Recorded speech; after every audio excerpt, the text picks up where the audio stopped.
আল্লাহু আকবার। চলুন দেখি, জীবনে কোনোদিন নবীকে দেখেননি। নবী মুস্তাফাও জাহেরি রূপে দেখেননি, আর নবীকেও তিনি ডাইরেক্ট জাহেরি রূপে দেখেননি। আল্লাহু আকবার। কোথায় আছে মুসলমান, ভাবতে অবাক লাগে।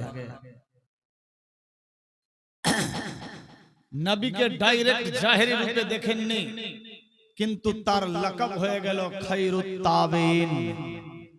নবী মুস্তাফা নিজেই বলেছিলেন, ইয়েমেন শহরে করন এলাকাতে একজন আমার দিওয়ানার জন্ম হয়েছে, যার লাকাব আমি নবী মুস্তাফা নিজেই দিলাম খায়রুত তাবিন।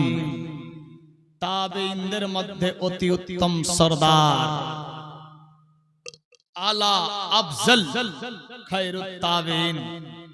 যারা নবীকে দেখলো, ডাইরেক্ট ঈমান নিয়ে আসলো, ইসলামে দাখলা হলো, তাদেরকে সাহাবী বলা হয়। যারা নবীকে দেখলো না, সাহাবীকে দেখলো, ঈমান নিয়ে আসলো, ইসলামে দাখলা হলো, তাদেরকে তাবেঈ বলা হয়। বেরাদার, নবীর জামানাতে তার জন্ম, নবীকে দেখতে পাননি, কিন্তু লাকাব পেয়ে গেলেন খায়রুত তাবিন। কেন পেল? কি তার কাজ ছিল? দেশের মানুষ জানতো ই একটা মস্ত বড় খেপা পাগলা, কিন্তু সেই খায়রুত তাবিন বলতেন, আমি পাগল নই, পাগল নই, আমি তো একজন দিওয়ানা। আমি পাগল নই, পাগল নই, আমি তো একজন আশিক। আমি পাগল নই, আমি একজন মজনু। আল্লাহু আকবার। কার মজনু, কার দিওয়ানা, কার আশিক, কার পাগল? ভাবতে অবাক লাগে। কোন নবীর আমরা উম্মত, যিনি না হলে কুল কায়নাত, আমি আপনি, দুনিয়া ইত্যাদি কিছুই হতেন না। তিনার পাগল ছিলেন তিনি। আমরা শেষ আখেরি নবীর উম্মত, ভাগ্যবান আমরা। ভাগ্যের জোরে, ভাগ্য পেয়েও ভাগ্য হারা হয়ে যাচ্ছে, কিন্তু তার যুগে তিনি জন্ম হয়েছিলেন, ডাইরেক্ট দেখেননি, কিন্তু লকব পেয়ে গেলেন। হুজুর আকদ্দাস রাসূলে দোয়ারাবি একদিন বসে আছেন মসজিদে নববীতে। বসে থাকতে থাকতে এ বোতাম খুলে সিনার দিকে দেখছেন এবং হাওয়া লাগাচ্ছেন। হযরত ওমর ফারুক বলছে, ইয়া রাসূলুল্লাহ লাব্বাইক, আসসালামু আলাইকা আইয়ুহান নবী। ওয়া আলাইকুমুস সালাম। ওমর, কি খবর? ইয়া রাসূলুল্লাহ, বুঝতে পারি না আপনি এই মুখী হয়ে বসে আছেন, কোনদিন তো পিরহানের বোতাম খোলেননি, আজকে বোতাম খুললেন এবং সিনার দিকে দেখছেন। হুজুর আকদ্দাস রাসূলে দো আরবি বললেন, ওমর, इस तरफ से मेरे आशिकों का खुशबू आ रहे हैं। এই দিক থেকে আমার আশিকের, আমার দিওয়ানার, আমার মজনুর খুশবু পাওয়া যাচ্ছে। এই দিক কোন দিক ছিল? বেরাদার কিতাব লেখে, যেই মুখী হয়ে নবী মুস্তাফা ছিলেন, সেই দিকে ছিলেন শহরে ইয়ামান। বেরাদার, যার নাম ছিল হযরত ওয়াইস করনী। কি নাম? ওয়াইস করনী।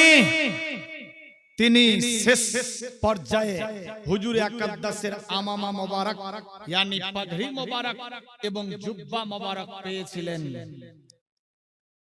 এত আশিক থেকে গেল,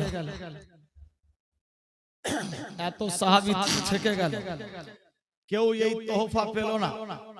পেয়ে গেল একজন নাবিনা মায়ের বেটা। আল্লাহু আকবার। লেবাসে ছিঁড়া ফাটা, পট্টি মারা কাপড় পরতো। আল্লাহু আকবার। জীবনে কোনোদিন ভালো খাবার খাননি। ইয়েমেন শহরের মানুষ খেজুর খেয়ে নিত আর বিচিগুলা ফেলে দিত। আর হযরত ওয়াইস করনী রাস্তায় রাস্তায় ঘুরে ওই খেজুরের বিচি কুড়িয়ে নিজের বাড়িতে নিয়ে গিয়ে তাকে কুটতো। কুটে ছাত্র কিংবা আটার মতো বানিয়ে পানিতে ঘুলে সেই পানি পান করত। আল্লাহু আকবার।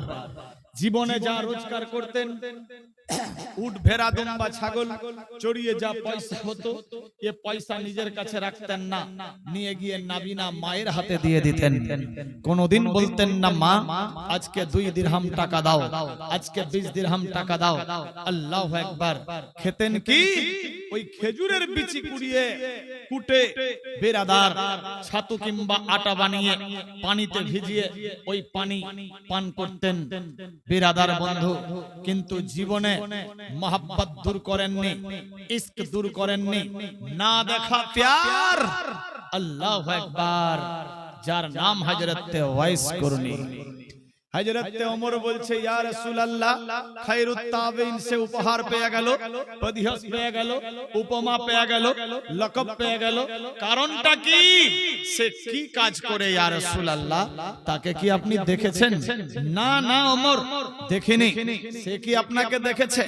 না ওমর দেখেনি। তাহলে হুজুর কি কাজ করে? নবী আমার বললেন মায়ের খেদমত। কি বললেন? মায়ের খিদমত, মায়ের দোয়া। হযরত ওমর চমকে গেলেন। আল্লাহু আকবার। কত বড় তাহলে মায়ের খিদমত করে, কত মায়ের দোয়া পেয়েছে যে তার লাকাব নবী মুস্তাফা নিজেই বললেন খায়রুত তাবেঈন। তাবেঈদের সরদার মা মাথায় হাত রেখে বলতেন বেটা আল্লাহ তোমার মঙ্গল করবে, আল বেটা তুমি ওলিয়ে কামিল হয়ে যাবা। বেরাদার সমস্ত ওলিদের মাথার তাজ খায়রুত তাবিঈন। আল্লাহু আকবার। যার জীবনের ঘটনা বললে কলিজা ফেটে যায়। সময়ের সুযোগ পেলে তুলে ধরবো ইনশাআল্লাহ। থাকবেন না যাবেন? থাকবেন তো আরেকবার ছোট্ট করে দরুদ পাঠ করি। আল্লাহুম্মা সাল্লি আলা সাইয়্যিদিনা মাওলানা মুহাম্মদ ওয়া আলা আলি সাইয়্যিদিনা মাওলানা মুহাম্মদ সাল্লাল্লাহু তাআলা আলাইহি ওয়াসাল্লাম কি রকম মায়ের খেদমত করতেন। একদিনের একটা ছোট্ট কথা বলি। কোরআন মাজিদ বলছে ওয়াবিল ওয়ালিদাইনি ইহসানা, সন্তানেরা তোমরা মা বাপের প্রতি ইহসান করো। আজ বাপের বয়স 90, নট বাপ বলি না বাপ করে। মায়ের বয়স 80-85, মা করে বলি না। কোথায় আছি মুসলমান? ভাবতে অবাক লাগে। বেরাদার বন্ধু চলুন দেখি সেই ওয়াইস করনির বাড়িতে। বেরাদার বন্ধু আল্লাহু আকবার। হযরতে নবী মুস্তাফা বলেছিলেন ওমর যদি তোমার কোনদিন কোথাও তার সঙ্গে দেখা হয়, সে তো নিজের পরিচয় দিবে না, তুমি চিনতে পারবা না। ইয়া রাসূলুল্লাহ তাহলে কিভাবে চিনবো? নবী মুস্তাফা বলেছিলেন শোনো, পাগল দিওয়ানা মজনুর মতো লাগবে দেখতে, তবে সে নামে পরিচয় দেবে না। তার হাতের নিচে দেখবা সাদা একটা দাগ পাওয়া যাবে দিরহাম পয়সার মতো। এই সাদা দাগ দেখেই চিনতে পারবা ইয়ারই নাম ওয়াইস করনি। বেরাদার বন্ধু কোথায় আছি মুসলমান? ভাবতে অবাক লাগে। নবী মুস্তাফা বলেছিলেন ওমর যদি দেখা হয়ে যায় তাকে বলিও তোমার জন্য দোয়া করতে। বেরাদার তোমার জন্য, তার মানে ওমর তুমি নিজের জন্য তার হাত দ্বারাতে দোয়া করায় আলিও। তাহলে কত বড় ওলিয়ে কামিল ছিলেন তিনি, যে সাহাবীকে বললেন তাবেঈর কাছ থেকে দোয়া নিতে। ए बिरादर बंधुगण आज बर्तमान तो हम किसी से कम नहीं जमाना क्यों काउके मेने निते पारछि ना क्यों काउरी काছে কাছ থেকে দোয়া নিতে চাই না কিন্তু এখান থেকে একটা সিস্টেম নবী মুস্তাফা দুনিয়ার বুকে শিক্ষা দিলেন তুমি বড় হতে পারো কিন্তু ছোটরও দোয়া আগে কবুল হতে পারে তুমি সাহাবী হতে পারো কিন্তু তাবেঈর কাছ থেকে দোয়া নিয়ে নিও এখান থেকে বোঝা গেল একে অপরের জন্য দোয়া আল্লাহর কাছে অতি উত্তম আগে কবুল হয় বেরাদার শুধু তাই নাই কোথায় আছি মুসলমান ভাবতে অবাক লাগে ও খায়রুত তাবেঈন নিজের বাড়িতে আছে রাত হয়ে গেল মা নাবিনা দেখতে পাচ্ছে না বৃদ্ধা মা বলছে বেটা ওয়াইস একটু পানি পাবো কি বাপ ভাই মা বোন প্লিজ এক্সকিউজ মি, তোমাদের আওয়াজ একটু পানি পাবো কি? হ্যাঁ পানি পাবা। মা বললেন বেটা যাও এক গ্লাস পানি নিয়ে এসো। হযরতে ওয়াইস করনি পানি আনার জন্য চললেন কুয়াতে। কুয়ার পাশে গিয়ে পানি নিলেন, গ্লাস ভর্তি পানি নিয়ে যখন আসলেন এসে দেখছে মা শুয়ে পড়েছে, ঘুমিয়ে গেছে। বেরাদার আজ আমি আপনি হলে কত বকনা দিয়ে দিতাম, পানিও খেতে চেয়েছে আবার ফের অ্যাক্টিং করে ঘুমিয়ে গেছে। হ্যাঁ খাবি খা না তো চললাম। যার ফ্যামিলিতে যেমনি অনেক অনেক রকম বক্তব্য দিয়ে দেয়, কিন্তু হযরতে ওয়াইস করনির বিবেক বলেছিল না না না, আমার মা ঘুমিয়ে আছে, মাকে যদি এখন জাগ্রত করি মা কষ্ট পাবে, মায়ের ঘুম ডিস্টার্ব হবে, মায়ের অসুখ বেড়ে যাবে। না না না, মা শুয়ে গেছে, থাকবে আরাম করুক, আমি পানি নিয়ে দাঁড়িয়ে থাকবো। হযরতে ওয়াইস করনি পানি নিয়ে দাঁড়িয়ে থাকলেন। আল্লাহু আকবার। একদিকে নবীর মোহাব্বত, অপর দিকে মায়ের খেদমত, একদিকে নবীর ইশক ভালোবাসা, একদিকে মায়ের কর্তব্য। আল্লাহু আকবার। একদিকে নবী মুস্তাফার মোহাব্বত রিলেশন জীবন চাইতে বেশি, একদিকে মায়ের একটাও কথা কাটেন না। আমার আল্লাহ বলে জিবরাইল রে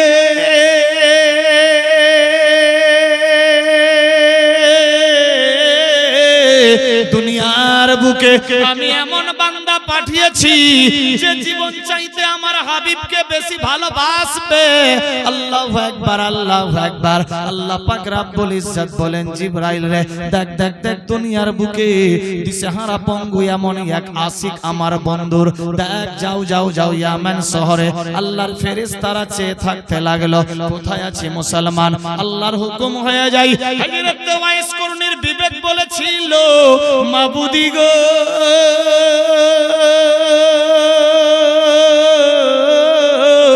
আমি যদি এখন ঘুমিয়ে যাই আমার মা গভীর রাত্রে উঠে ডাক দিবে ওয়াইস। ঘুমিয়ে যাওয়া মানে মরে যাওয়া। দেখা গেল ঘুমিয়ে অবস্থায় আমি আওয়াজ শুনতে পেলাম না, ঘুমিয়ে থেকে গেলাম, মা কষ্ট পাবে। আর মাকে যদি কষ্ট দিই, আমি যাকে জীবন চাইতে বেশি ভালোবাসি তাকে হাসর ময়দানে পাবো না। হায়রে ওয়াইস করনি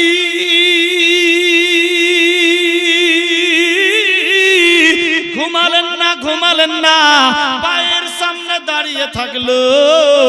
আচানক ঘুম আসতে লাগলো। ওয়াইসের বিবেক বলছে না না না, আমি ঘুমাবো না, ঘুমিয়ে যাওয়া মানে শেষ হয়ে যাওয়া। মা গভীর রাত্রে ডাক দেবে, পানি যদি দিতে না পারি মা কষ্ট পাবে। আমার আল্লাহ বলেছে আমাকে যদি রাজি করতে চাও মা বাপকে রাজি করো, মা বাপ যদি নারাজ থাকে আমি আল্লাহ রাজি হব না। না না না মাবুদি গো,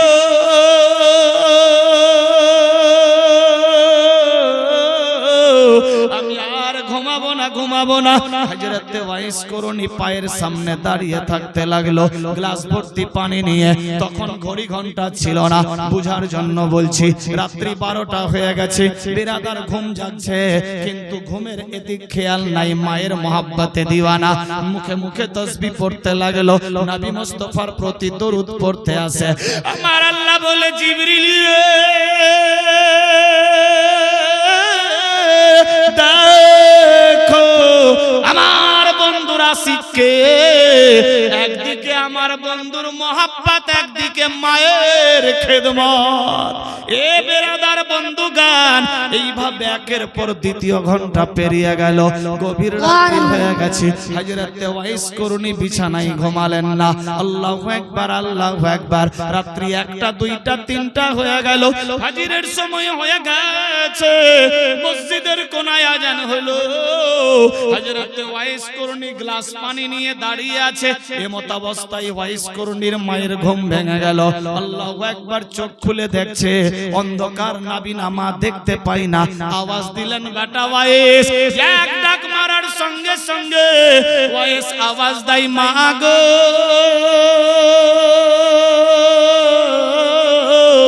কি বেটা তুমি কি ঘুমাওনি? না মা ঘুমাইনি। কেন রে বেটা ঘুমাওনি? মা গো তুমি বলেছিলে এক গ্লাস পানি কি খেতে পাবো, আমি পানি দিয়ে আসলাম, আপনি ঘুমিয়ে গিয়েছিলাম। আমার বিবেক বলল মা ঘুমিয়ে গেছে, বৃদ্ধা অসুস্থ মা, যদি জাগ্রত করি ঘুম হারাম হয়ে যাবে, মা কষ্ট পাবে, মা যদি কষ্ট পায় আল্লাহ রাজি থাকবে না। না না না, আমি যেই নবীর দিওয়ানা মজনু পাগল সেই নবীকে পাবো না। মাবুদি গো, না না না, আমি ঘুমাবো না। মা গো, এ আশা নিয়ে আমি ঘুমাইনি। মা পানি কি খাবা না? বলো বেটা রে, দে দে পানি নিয়ে আয়। হযরত ওয়াইস করনি পানির গ্লাস দিলেন, মা পানি পান করলো। মায়ের হাত বেটার হাতে দিয়ে বললেন, বেটা রে, আল্লাহ তোমার মঙ্গল করবে। বেটা ওয়াইস, তুমি বিশাল বড় ওলিয়ে কামেল হয়ে যাবা। হাইরে মা কি রকম ছিল! আল্লাহু আকবার, আল্লাহু আকবার। হযরত ওয়াইস করনির মা বলতেন, বেটারে তুমি সারা দিন যেখানেই থাকো না কেন, রাত্রিবেলা তুমি আমার বাড়িতে এসে থাকবা। আল্লাহু আকবার, আল্লাহু আকবার। হযরত ওয়াইস করনি সারা দিন ঝোপঝাড় জঙ্গলে গিয়ে সালাত আদায় করতেন, নামাজ পড়তেন, পাগল বেশে ঘুরে বেড়াতেন, এক জায়গায় কোনো সময় থাকতেন না। মানুষ যাতে চিনতে না পারে নিজের কাপড় নিচে ধুতেন, মায়ের কাপড় ধুয়ে দিতেন, মাকে গোসল করায়া খাওয়ান খাইয়ে দিতেন। আর ওই ছেলে চলে যেতেন ঝোপঝাড় জঙ্গলে, আল্লাহর জিকির আজকারে লিপ্ত হয়ে থাকতেন, নবী নবী বলে আওয়াজ দিতেন। ইয়ামেন শহরের লোকেরা বলে, একটা খাপা পাগলা পাগল রে, একে ভাগা ভাগা ভাগা। গোসল করেছে কি না জানি না, ছেলেটার শরীর কেমন কেমন, দাঁত মুখ সব খেপটে আছে, চুলগুলা বড় বড় জুলফ মোবারক। আল্লাহু আকবার। দাড়ি কোনদিন এর মধ্যে আপনার চিরুনি লাগাই না, দেখতে বিকট চেহারা। আল্লাহু আকবার, আল্লাহু আকবার। ছিঁড়া ফাটা কাপড় পরে ঘুরে, খেজুরের বিচি কুড়িয়ে বেড়াই, ই একটা মস্ত বড় পাগল। দেশের মানুষজনেরা পাথর নিয়ে তারে মারতো। হযরত ওয়াইস করনি বলতেন, ইয়ামেনের লোকেরা রে, আমাকে মারো মারো মারো, মানা করছি না, তবে বড় পাথর দিয়ে মারিও না, ছোট পাথর মারিও। আমাকে মারো, মানা করছি না, বড় পাথর দিয়ে মারিও না, ছোট পাথর দিয়ে মারিও। আচ্ছা, ভাষা বুঝতে পারছেন তো? চলবে না ছেড়ে দেবো? মোহাব্বতে সুবহানাল্লাহ। বডিটা এখনো হিট হয়নি বেরাদার, মারাত্মক ডেঞ্জার ঘটনা। আরে ই কোন পাগলা, কাউকে মারলে তো ও বলবে আমাকে কেন মারছো বা গালি দিবে। ই বলছে মারো, কিন্তু বড় পাথর মারিও না, ছোট পাথর মারিও। মানুষজন ঘিরে বলছে, এ পাগল, তোর বাড়ি কোথায়? বলে ইয়ামেন শহরে। কোন গ্রাম? করণ এলাকায়। নাম কি? জানি না। বাপের নাম আমির, মা নাবিনা। নিজের নাম বলছেন না। তোমার নাম? আমি তো একজন আশিক দিওয়ানা। আল্লাহু আকবার। আচ্ছা, কাউকে মারলেও মানা করে, তুমি বলছো মারো, আবার ছোট পাথর মারো, বড় পাথর না। হযরত ওয়াইস করনির চোখ দিয়ে জোর জোর করে পানি পড়ে। শোনো রে, আমি সব সময় ওযু করে থাকি, আর ওযুর সাথে নবীর নাম জপতে থাকি। তোমরা যখন বড় পাথর মারো, আমার শরীরের চামড়া ফেটে তাজা রক্ত ঝরে যায়, আর যখন তাজা রক্ত ঝরে যায় আমার ওযু ভেঙে যায়। শোনো রে, তোমরা ছোট পাথর মারবা, চামড়া ফাটবে না, রক্ত বের হবে না, ওযু টুটবে না, আমি ওযুর সাথে নবীর নাম জপতে থাকবো। হায়রে ওয়াইস জীবনে কখনো বিনা উজুতে থাকতেন না, সব সময় নামাজে রত, তাসবিহ তাহলিল নবীর প্রতি দরুদ ও সালাম পড়তে থাকতেন। আল্লাহু আকবার, আল্লাহু আকবার। মাকে সব সময় বলতেন, মা গো, আল্লাহর হাবিব সম্পর্কে বলো। মা সমস্ত নবীর গুণের ব্যাপারে বলতেন। আল্লাহু আকবার দেখে উতালা হয়ে যেত। কোন হাজী সাহেব যদি হজ করতে যেত, বিরাদার বন্ধুগণ যদি জানতে পারতো হযরত ওয়াইস করনি মেন রাস্তায় গিয়ে দাঁড়িয়ে থাকতেন, থাকতো। হাজী সাহেবরা হজ করে আসলো, হযরত ওয়াইস করনি বলতেন, হাজী সাহেব আমি যার জন্য দিওয়ানা তার ব্যাপারে বলো। আল্লাহর হাবিবকে কি দেখেছো? হ্যাঁ দেখেছি। কি রকম দেখতে? নূরে মুজাসসাম, চাঁদের গায়ে দাগ তার শরীরে দাগ নাই, সূর্যের গায়ে দাগ তার শরীরে দাগ নাই। সূর্যের দিকে তাকালে তাকাবার ইচ্ছা জাগে না, কিন্তু সেই চেহারা দেখলে অন্যদিকে দেখার ইচ্ছা করে না। শোনো রে, এত সুন্দর সুশীলা চেহারা, শুধু তাই নয়, যেই রাস্তা দিয়ে সেই মহামানব চলে, পাথরের উপরে পা রাখলে পাথর মম হয়ে পায়ের নিশান দেখা যায়, কাটার উপরে পা রাখলে কাটা ফুল হয়ে যায়। যখন তিনি হাঁটে গো, সূর্যের আলো তার উপরে পড়ে না, বাদলি গিয়ে ছায়া করে, সূর্য লজ্জায় লজ্জিত হয়ে লুকিয়ে থাকে। এই সমস্ত ঘটনা শুনতে লাগলেন। হযরত ওয়াইস করনির বিবেক জাগতে লাগলো, আল্লাহ আমি যার জন্য দিওয়ানা তাকে কি দেখতে পাবো না? আল্লাহু আকবার, আল্লাহু আকবার।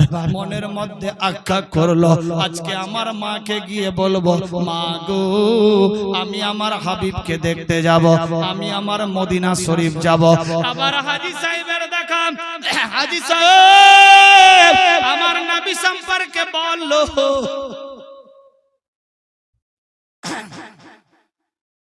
হাজী সাহেবরা বলতেন, এই তোমার নাম কি?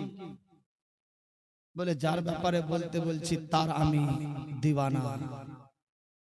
বাড়ি এই শহরে। তোমার লেবাস পাগলের মতো চেহারা। হ্যাঁ আমি সেই পাগল, যার পাগল তারই ব্যাপারে জিজ্ঞাসা করছি। বলো। বলে কি বলবো?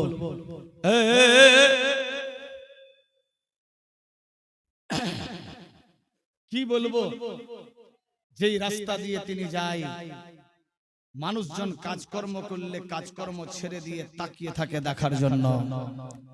ছাগল ভরা দুম্বা উটের বাচ্চারা মায়ের দুগ্ধ পান করত, রাস্তা দিয়ে নূরে মুজাসসাম চলতে আছে, দুগ্ধ খাওয়া ছেড়ে দিয়েছে। ছোট ছোট বাচ্চারা মায়ের দুগ্ধ পান করছে, শুনতে পেয়েছে দয়ার হাবিব আসছে, সমস্ত খাওয়ান ছেড়ে দিয়ে সেই রাস্তার দিকে তাকিয়ে থাকতো। হাজী সাহেব আমি যার জন্য দিওয়ানা মজনু পাগল, তারে কি আমি দেখতে পাবো না? মনের মধ্যে চিন্তাধারা নিয়ে চললেন নিজের বাড়িতে। মা গো আমার মন চাইছে আল্লাহর হাবিবকে দেখতে যাব, আমি যাব আল্লাহ পাক রব্বুল ইজ্জত। মা গো আমি যাব সেই শহরে মদিনা, নবী মুস্তাফার জিয়ারত করার জন্য। মা জীবন চাইতে যাকে ভালোবাসি, মা গো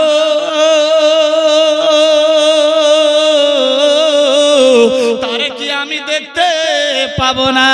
মা তুমি ইজাজত দাও, আমি যাব সেই নবীকে দেখার জন্য।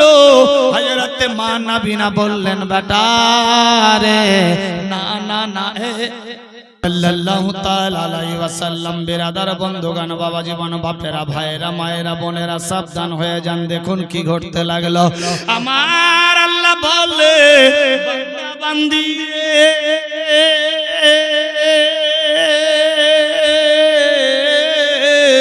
আমি ইজ্জত জিল্লাতের মালিক, হায়াত মউতের মালিক, আমি আল্লাহ যার সম্মান বাড়াবো কেউ ঘটাতে পারবে না, আমি আল্লাহ যার ঘটিয়ে দেব কাউরি বাপ বাড়াতে পারবে না। এই বিরাদার বন্ধুগণ দেখেন, হযরত ওয়াইস করনি এইভাবে একের পর দ্বিতীয় দিন চলতে লাগলো। আল্লাহু আকবার। মায়ের কাছে দৌড়ে গিয়ে বলে, মা গো আমি কি সেই নবীকে দেখতে পাবো না? আমার মন চাইছে নবীর শহরে যেতাম, নবীকে দেখে আসতাম। হযরত ওয়াইস করনির মা চোখ দিয়ে জর্জর করে কান্দে আর বলে, বেটা না না না তোমাকে যেতে হবে না। এ বিরাদার, আজকে যদি আমার মাকে আমি বলি, মা আমি হজ করতে যাব, উমরা করতে, আর মা যদি বাধা দেয় তো মুখ দিয়ে গালি ছাড়া অন্য কিছু বের হবে না। কোন মূর্খর বাচ্চা মূর্খ, সে নিজেও যায় না, আর আমি একটা ভালো কাজে যেতে চাইছি তো যেতেও দিচ্ছে না, বাধা দিচ্ছে। গ্রামের লোক, মেম্বার, মুখিয়া, মরল ফরলকে বলে বিচার বসিয়ে দিতাম মায়ের উপরে। সবাই ছিছি করতো আর মাটা সত্যিকারই খারাপ যে বেটা একটা ভালো কাজে যাচ্ছে বাধা দিচ্ছে। ঠিক বললাম না ভুল?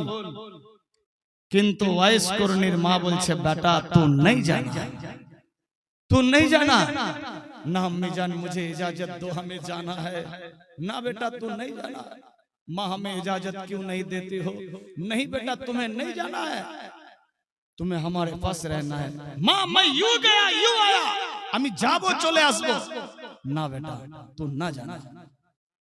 মা কথা দিলাম আমি যাবো আর আসবো। বেটা যেতে 2 মাস আসতে 2 মাস 4 মাস তোমাকে যেতে হবে না। না মা আমি যাবো যেতে চাইছি। বেটা তুমি যদি চাও তাহলে ফেরত আসবা না। ফেরত আসবো না? মা আমি কথা দিলাম আমি চলে আসবো। बेटा আসবা না, हमें मालूम है तू नहीं आओगे। না মা আমি চলে আসবো। ওয়াদা দিলাম কথা দিলাম আমি চলে আসবো। না বেটা তুমি আসবা না। আমি মা তোমাকে হারে হারে চিনি। তুমি না দেখেই যদি এত বড় দিওয়ানা মজনু হয়ে যাও দেখলে তো আর তুমি আসবা না। না মা আমি যাব, ইজাজত দাও। বেটারে আল্লাহর হাবিবকে দেখার জন্য অনেক বান্দা আছে, কিন্তু আমাকে দেখার জন্য তুমি ছাড়া কেউ নাই। বেটা আল্লাহর হাবিবকে দেখার জন্য অনেক সাহাবী রাসূল আছে, কিন্তু আমার তো তুমি একমাত্র বেটা। আমাকে দেখার মতো তুমি ছাড়া আর কেউ নাই। বেটা তুমি ফেরত আসবা না। না মা আমি কথা দিলাম চলে আসবো। না বেটা তুমি আসবা না, তুমি नहीं जाना है, যেতে হবে না। মায়ের কথা শুনলেন, মনে মনে ভাবছে কি ব্যাপার। না মা আমি চলে আসবো। বেটা ওয়াইস হযরত আবু বকর গিয়েছিল, সিদ্দিক হয়ে থেকে গেল। হযরত ওসমান গনি গিয়েছিল, জুন্নুরাইন হয়ে থেকে গেল। হযরত ফারুক গিয়েছিল, ওমর গিয়েছিল, ফারুক আজম হয়ে থেকে গেল। হযরত আলী গিয়েছিল, মাওলা আলী হায়দারে কারার হয়ে গেছে। বেটা ওয়াইস রে তুমিও যদি চলে যাও তুমিও আর ফেরত আসবা না। না বেটা যেতে হবে না। ঠিক আছে মা যাব না। মায়ের খিদমতে ব্যতিব্যস্ত হয়ে থাকতেন, এক বিন্দু মায়ের ঘাটতি করেননি। নবী বলেছিলেন ও খৈরুত তাবিন হ্যায়। क्यों? कि माँ की खिदमत की वजह से, মায়ের খিদমতের কারণে, মায়ের দোয়ার কারণে।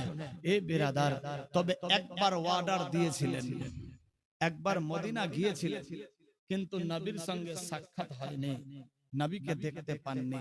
তবে শর্ত ছিল बेटा ওয়াইস तू जाओगे ठीक, लेकिन 8 पहल के अंदर लौट के आना है। 8 पहल, पहल का मतलब 3 घंटे में 1 पहल। अगर 3 घंटे में 1 पहल हो जाए तो 8 3 24, 24 घंटे में 8 पहल। तो 24 घंटे के अंदर जाओगे और आओगे। 2 মাসের রাস্তা 24 ঘন্টায় কি পৌঁছানো যায়? একজন ভাই 500 দিয়েছে, আল্লাহ কবুল করো।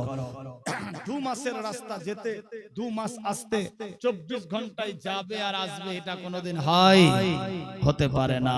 কিন্তু যে আশিক হয়, আশিকের রাস্তা দূর হয় না, আল্লাহ পাক করিব করে দেয়। বলি সুবহানাল্লাহ। মায়ের দুয়ার কারণে। আল্লাহু আকবার। নবীজির গোলামের, নবীজির গোলামের কোনো চিন্তা নাই। চলো নবীজির জান্নাতে মদিনাতে যাই। চলো নবীজির জান্নাতে মদিনাতে যাই। সুবহানাল্লাহ হবে না? নবীজির গোলামের, নবীজির গোলামের কোনো চিন্তা নাই। চলো নবীজির জান্নাতে মদিনাতে যাই চলো নবীজির জান্নাতে মদিনাতে যাই আল্লাহ দাতা সর্বোপরি নবী কাসম বন্টন করে আল্লাহ দাতা সর্বোপরি নবী কাসম বন্টনকারী সেই নবীজির বন্টনে সেই নবীজির বন্টনে আমি যেন অধিক দয়া পাই চলো নবীজির জান্নাতে মদিনাতে যাই চলো নবীজির জান্নাতে মদিনাতে যাই নবীজির গোলামের কোনো চিন্তা নাই চলো নবীজির জান্নাতে মদিনাতে যাই চলো নবীজির জান্নাতে মদিনাতে যাই তাই বেরাদার হযরত ওয়াইস কুরনি গিয়েছিলেন মদিনায় আল্লাহর হাবিবের সাক্ষাৎ পাননি লম্বা চওড়া ঘটনা ফেরত দিলাম আল্লাহু আকবার আল্লাহু আকবার আল্লাহর হাবিব বলেছিলেন ওমর রে কোথাও যদি সেই আশিকের দেখা হয়ে যায় ওয়াইসকে বলবা তুমি তোমার জন্য দোয়া করে লিবা আর বলিও আমার গুনাহগার উম্মতিদের জন্য যাতে সে দোয়া করে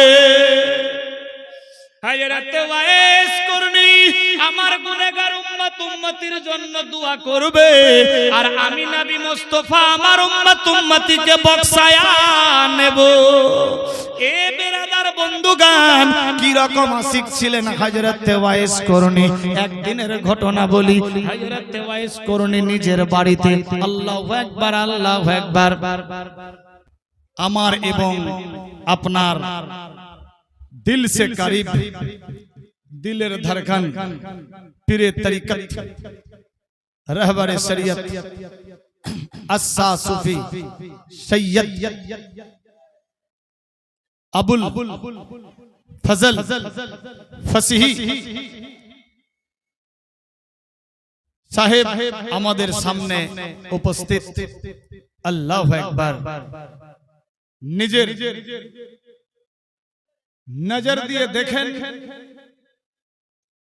डायरेक्ट जियारत करें अल्लाहु अकबर खुश नसीब वो होते हैं जिनके सामने आले नबी होते हैं खुश नसीब ताराई जार सामने औलादे रसूल থাকে বর্তমান আমাদের পাশে আমাদের সামনে আল্লাহু আকবার চিরাগে গাউসে আজম औलादे रसूल আল্লাহু আকবার আমিও নিজেকে ভাগ্যবান মনে করি যে মুনাজির আহলে সুন্নাত উস্তাজুল উলামা হযরতুল আল্লামা মাওলানা ও মুফতি আবুল কালাম আজাদ রাজভী বরকতি নূরি সাহেবের মারফত দ্বারাতে হুজুরের কাছে আবার পুনরায় হাজিরা হয়েছে আল্লাহ পাকের শুকরিয়া জানাই প্রত্যেককেই পড়ি আলহামদুলিল্লাহি রাব্বিল আলামিন বেরাদার সত্যি সেই বাগানের ফুলের সব জায়গায় দর্শন হয় না আল্লাহু আকবার খুশ নসিব আপনারা যে আপনাদের গ্রামে আওলাদে রাসূল ডেলি বা মাঝে পক্ষে যখনই দৌড়া হয় হুজুরের হয়তো সাক্ষাৎ আপনাদের সঙ্গে হয় কদম রাখে বেরাদার নবী মুস্তাফা বললেন দেশের মানুষকে শেষ ভাষণে যে আমি দুইটা জিনিস রেখে গেলাম এক নম্বরে আল্লাহর কোরআন আর দ্বিতীয় নম্বরে আহলে বায়ত আমার খানদান। আল্লাহু আকবার। বিরাদার, আজ কোরআন পড়ার জন্য আপনাদের মাদ্রাসা সঙ্গে আছেন আহলে বায়ত, টেনশন নাই। আওলাদে রাসূল বিরাদার দুটাই আমাদের সামনে নজরে। অনেকে হাফিজে কোরআন এখানে হয়তো আছে, বা কোরআন পড়নে ওয়ালা আছে, বা কোরআন পড়ে নিয়েছে, উলামায়ে দ্বীন অনেকে রয়েছে। দুটাই আপনাদের নজরের সামনে। আল্লাহ পাক এই দুইজনারই সঙ্গে মহব্বত সমসময় বেশি বেশি করে থাকার বা রাখার তৌফিক দেন, সবে বলি আমিন, আল্লাহুম্মা আমিন। যাই হোক, সেদিকে আমি যাচ্ছি না। 12 দিন হয়েছে মা পর্দা হয়ে গেছে, মায়ের দিকে লক্ষ্য করে 500 টাকা দিয়েছেন। আল্লাহ কবুল ও মঞ্জুর করো, আমিন, আল্লাহুম্মা আমিন। আমি দান চাহিনি এখনো, না চাওয়াতে 2-3 জন 500 করে দিয়ে গেছেন। বিরাদার বন্ধুগান, কি রকম আশিক ছিলেন, আজ আমরা কি রকম আশিক অক্ষরে অক্ষরে পরিচয় হবে। দেখতে পাচ্ছেন আওলাদে রাসূল। বিরাদার, আল্লাহু আকবার। হযরত ওয়াইস করনি শুনেছিলেন, আল্লাহু আকবার, যেই বাগানের ফুল এই জায়গাতে, সেই বাগানের ঘটনা। বিরাদার বন্ধুগান, ওয়াইস করনি হাজির মুখে শুনলেন, হাজী সাহেব এ বছর তো গিয়েছিলেন হজ করতে, সেই আল্লাহর হাবিবের সম্পর্কে বলুন।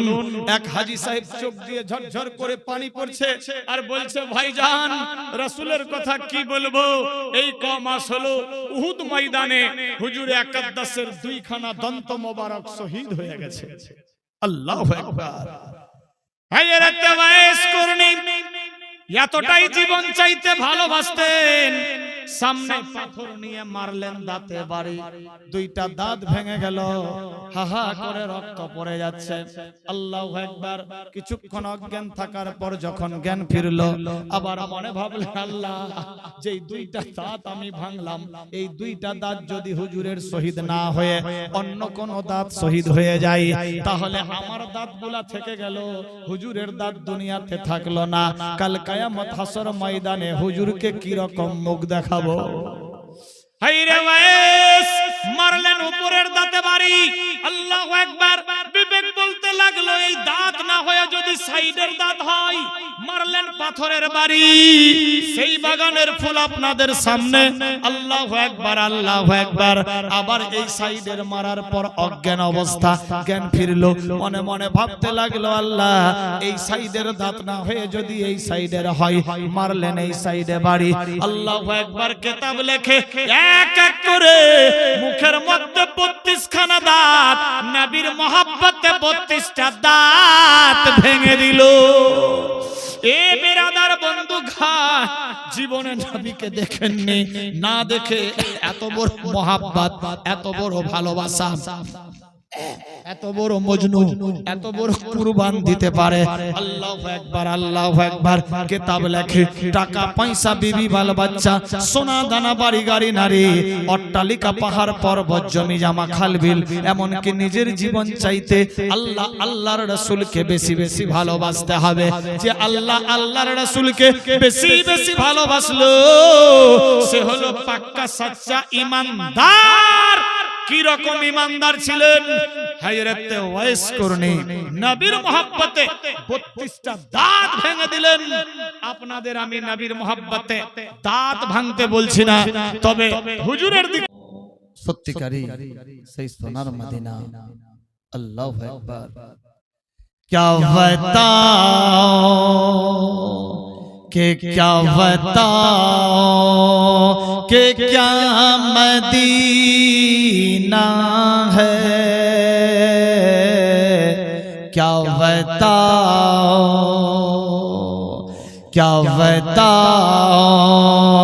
कि क्या मदीना है, क्या बताओ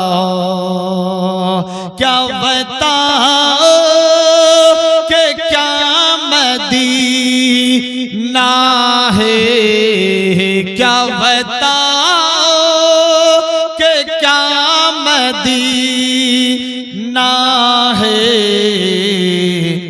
बस मेरा हो बस मेरा मुद्दा मदीना। सुभान अल्लाह, सुभान अल्लाह। क्या बताओ कि क्या मदीना है, क्या बताओ दुनिया वाले तो दर्द देते हैं, दुनिया वाले तो दर्द देते हैं, दर्द दिल की हो दर्द दिल की दावा मदीना है, क्या बताओ। सुभान अल्लाह बना सुभान अल्लाह। সত্যিকারই আমি আমার জীবনে ভারত বাদ দিয়ে বাংলাদেশ, নেপাল, ভুটান, কাতার, কুয়েত, বাহরাইন, দুবাই, ওমান এবং সৌদি আরবে 7-8টা দেশ ঘুরে দেখলাম। যতক্ষণ অবধি শ্বাস আর চোখটা খোলা বা চলছে শ্বাস, ততক্ষণ অবধি সবই আপনার। आंख बंद, सांस बंद, कहानी खत्म। अपनार बॉडीटाओ अपनार ना बेरादार। क्या बताओ कि क्या मदीना है, क्या बताओ उठ के जाओ कहाँ मदीने से, उठ के जाओ कहाँ मदीना से,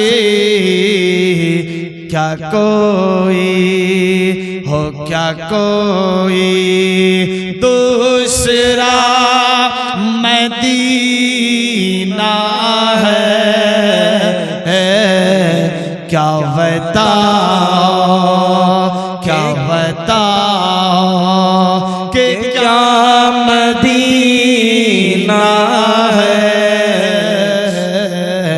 क्या बताओ